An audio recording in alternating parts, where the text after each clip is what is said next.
Here I am to worship, here I am to bow down, here I am to say that you're my God. You're altogether lovely, altogether worthy. 샬롬, 2021년 4월 19일 월요일 아침입니다. 오늘도 말씀과 동행하며 거룩한 리듬으로 살아가는 푸른나무교회 성도님들이 되시기를 바랍니다. 찬송가 545장 1절만 같이 부르시겠습니다. 이 눈에 아무 증거이 보여도 믿음만을 가지고 손을 걸으며 이 귀에 아무 소리 아니 들려도 하나님의 약속 위에 서리라. 걸어가세 믿음 위에 서서 나가세 나가세 의심 버리고 걸어가세 믿음 위에 서서 눈과 귀에 아무 증거 없어도. 아멘. 눈과 귀에 증거 보이지 않아도 그 말씀을 믿음으로 오늘도 주님과 동행하는 하루 살기를 원합니다. 오늘 함께 나눌 말씀은 출애굽기 7장 1절로 13절 말씀입니다.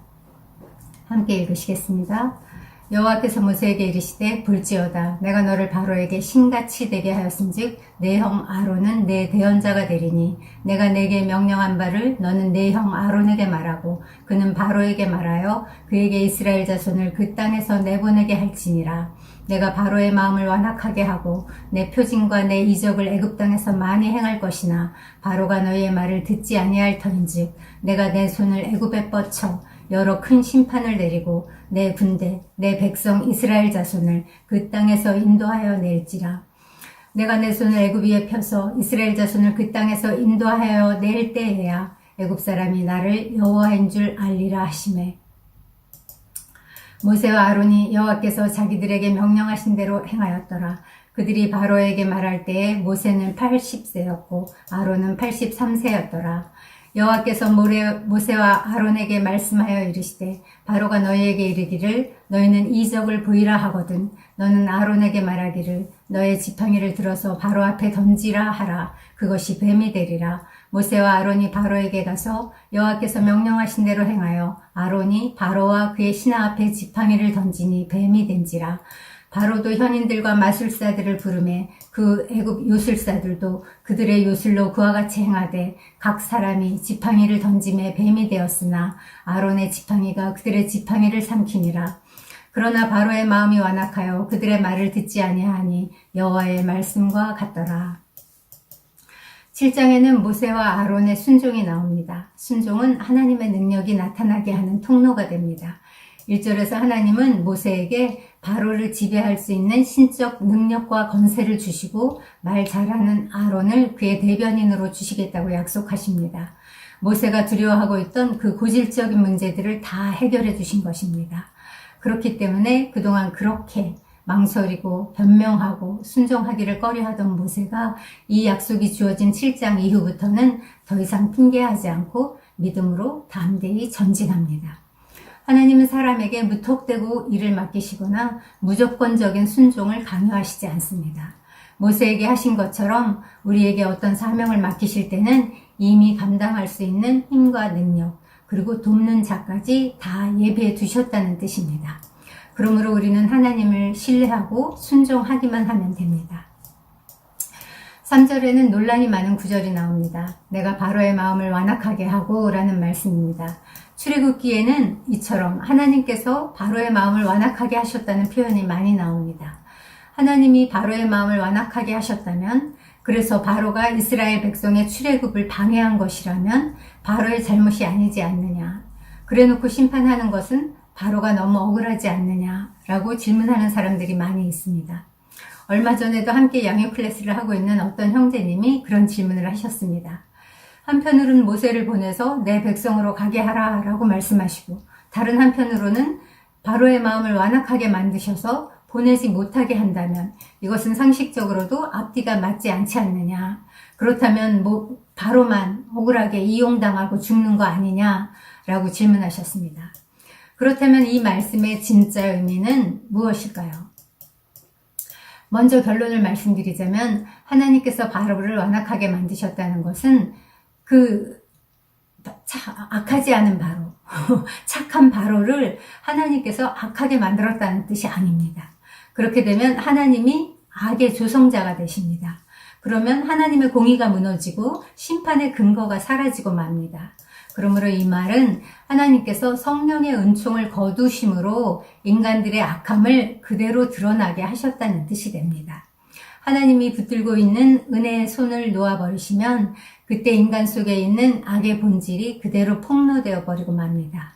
따라서 하나님이 바로를 완악하게 하셨다는 것은 원래 바로 안에 들어있던 그 악을 제어하지 않고 그대로 놔두셔서 그것을 하나님의 목적에 맞게 쓰셨다는 뜻입니다.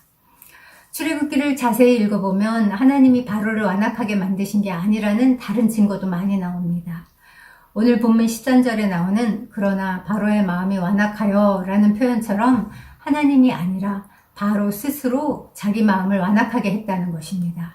이 문제에 대해 궁금하신 분들이 많기 때문에 오늘은 이 부분에 대해서 한번 살펴보려고 합니다. 사실 바로는 첫 번째 피재앙 때부터 자기 마음을 스스로 완악하게 했습니다. 7장 22절은 바로의 마음이 완악하여 그들의 말을 듣지 않고 그 일에 관념하지도 아니하였다 라고 기록하고 있습니다.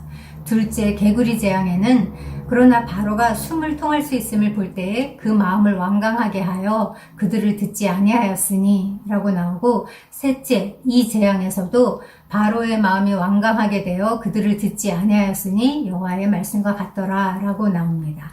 넷째 파리 재앙 때도 그러나 바로가 이때에도 마음을 완강하게 하여 백성을 보내지 아니하였더라 라고 나오고, 다섯 번째 악질 재앙 때도 그러나 바로의 마음이 완강하여 백성을 보내지 아니하니라 라고 기록되어 있습니다. 다섯 번 모두 바로 스스로 완악해져서 여호와를 대적한 것입니다. 그러므로 죄의 탓은 하나님께 있는 것이 아니라 바로에게 있습니다. 실제로 여호와께서 바로의 마음을 강팍하게 하신 것은 여섯 번째 독종 재앙 때부터입니다. 9장 12절에 그러나 여호와께서 바로의 마음을 완악하게 하셨으므로 라는 구절이 나옵니다. 이것은 그동안 숱한 기회를 주시면서 오래 참아 주어도 회개하지 않는 바로를 하나님이 그 마음이 강팍해지도록 그냥 내버려 두셨다는 뜻입니다. 로마서에는 사람이 그 마음에 하나님 두기를 싫어하면 하나님께서 저희를 그 상실한 마음대로 그냥 내어버려 두신다고 말합니다. 그 결과 합당치 못한 일을 하게 되어서 모든 불의, 탐욕, 악독, 하나님을 미워하는 것, 무정, 무자비, 이 모든 죄가 다 여기에서 나온다고 말합니다. 그렇습니다. 이것이 그 마음에 하나님 두기를 싫어하는 인생들의 참 모습입니다. 하나님께서 사람을 그 상실한 마음대로 내어버려 주시면 결국은 썩지 않는 하나님의 영광을 썩어질 사람과 새와 짐승과 버러지 모양의 우상으로 바꾸어 버리게 된다고 성경은 명백히 증언하고 있습니다. 그래서 애굽에 내린 그 10가지 재앙이 다 애굽의 우상들을 타파하는 내용이었다는 것은 결코 우연이 아닙니다. 이 재앙은 한마디로 애굽이 숭배하던 그 모든 우상들이 전부 창조주 하나님의 통치 아래에 있다는 것을 드러낸 사건입니다. 하나님은 기다릴 수 있는 한도까지 인내하시면서 바로에게 회개하고 돌아올 기회를 주셨습니다.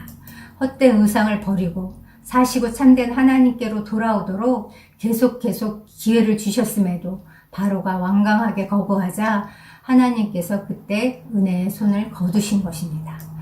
그러므로 바로의 마음을 강팍하게 한 것은 하나님이 아니라 그 스스로의 저항이었습니다. 그 외에도 하나님이 바로를 강팍하게 했다고 표현하는 데에는 성경 해석상의 이유도 있습니다. 유대인들은 인간사 전부가 궁극적으로 하나님이 다스리신다고 믿었습니다. 그런 관점으로 성경도 기록했습니다. 욥기에서 보듯이 유대인들은 사탄이 행하는 일의 그 배후에도 하나님의 주권이 작용한다고 믿었습니다. 비록 사탄이 사람을 공격하거나 죽일 만한 능력이 있어도 그것을 행하는 것은 오직 하나님의 허락 하에서만 가능하다는 것입니다. 그렇다면 인간 바로가 자유의지로 스스로 완악하게 한 일과 하나님이 완악하게 하셨다는 말 사이에는 어떤 상충이나 모순도 없게 됩니다.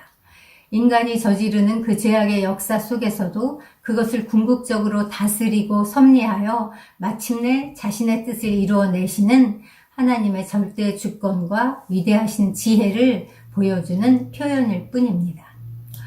따라서 성경을 읽을 때는 반드시 앞뒤 문맥과 전체 흐름 속에서 비교하고 분석해야 합니다. 성경 전체에 나타난 진리와 하나님의 성품과 조화를 이루는지를 살펴봐야 합니다.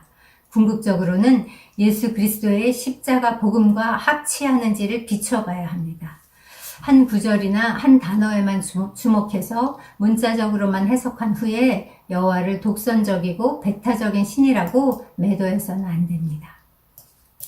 오늘 본문에서도 바로는 아론의 지팡이가 술객들의 지팡이를 삼키는 광경을 보고도 스스로 마음이 완악해져서 모세와 아론의 말을 듣지 않았습니다. 사람은 기적을 본다고 다 깨닫고 하나님을 믿는 것이 아닙니다. 구원은 하나님의 은혜로만 가능합니다.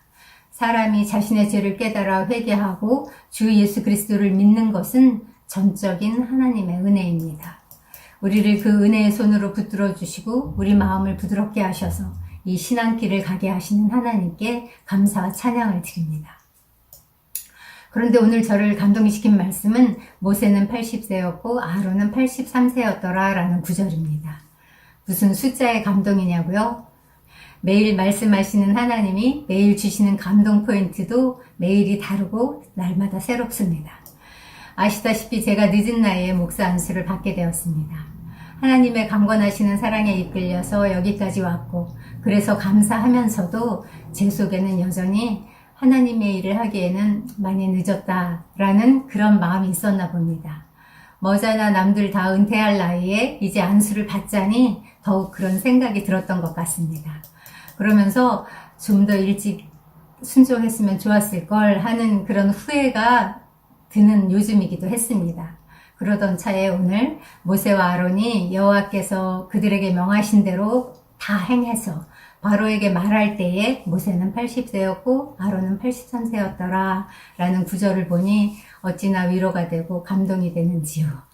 아, 그렇지. 하나님의 시간표는 완전하시지. 하나님은 지각하시는 법이 없다고 하셨지.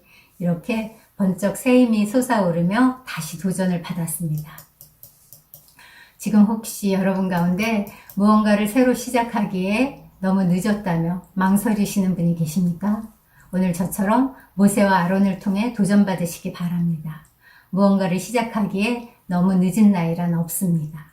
하나님은 나이나 능력과 상관없이 순종을 통해 역사하십니다. 오늘도 우리를 불러 약속을 주시고 능력도 주시며 그분의 일을 행하게 하시는 하나님을 찬양합니다. 기도하시겠습니다. 하나님 감사합니다. 천지의 주제시오 무사람의 마음을 주장하시는 하나님, 주님 정말 우리가 바로처럼 완악한 마음을 품지 않기 원합니다. 주님 말씀하시면 어디든지 하나님의 약속은 얼마든지 그리스도 안에서 이해가 된다는 사실을 기억하고 다만 순종하는 저희가 되게 하시옵소서. 지금까지 자신을 바라보고 환경을 바라보며 주저하고 머뭇거리고 망설이던 그 자리에서 떨치고 일어나 주님 말씀하시면 내가 나아가겠습니다. 이렇게 다만 순종하는 저희가 되도록 오늘 하루도 역사하여 주시옵소서. 주님 그 은혜의 손길을 거두지 않으심으로 정말 이 길을 끝까지 달려갈 수 있는 저희가 되도록 붙들어 주셔서 감사합니다. 하나님 날마다 새로우신 주님 정말 가장 작은 자부터 나이 든 자까지 다 고루 사용하시는 하나님 주님 감사합니다. 다만 주께 붙어서 열매 맺는 그러한 인생들이 되도록 축복하여 주시옵소서. 이제도 그 일을 행하실 주께 감사와 찬양을 드리며 예수님의 이름으로 기도합니다. 아멘. 이제 우리에게 주신 지체들, 푸른나무교회 공동체에 함께 한몸 이뤄서 교회 생활하게 하신 지체들을 위해 기도하는 시간 갖기 원합니다. 혹시 환경과 자신의 연약함을 핑계하면서 주저하고 있는 지체들이 있다면, 망설이고 있는 지체들이 있다면 오늘 새 힘을 부어 주시옵소서. 모세와 아론을 그 늦은 나이에 부르셔서 사용하신 것처럼 우리가 어디에서 무엇을 하든지 주님 말씀하시면 이미 힘과 능력을 우리에게 주시고 돕는 자를 다 예비해 놓으신 것을 믿습니다. 주님, 그렇게 주님께 순종하는 저희가 되도록 주님 그런 푸른나무 공동체가 되도록 사용하여 주시옵소서. 원치 않는 지금 병 중에 있거나 다른 고난 중에 있는 지체들도 있습니다. 하나님 그때에도 환경을 바라보지 않게 하시고 그때에도 그것을 사용하여서 넉넉히 이기게 하실 수 있는 그 힘과 능력을 주시는 하나님을 바라보며 주님 기도로 주께 아뢰며 나아가는 돌파하는 저희가 되도록 함께 중보하는 시간 갖도록 하겠습니다.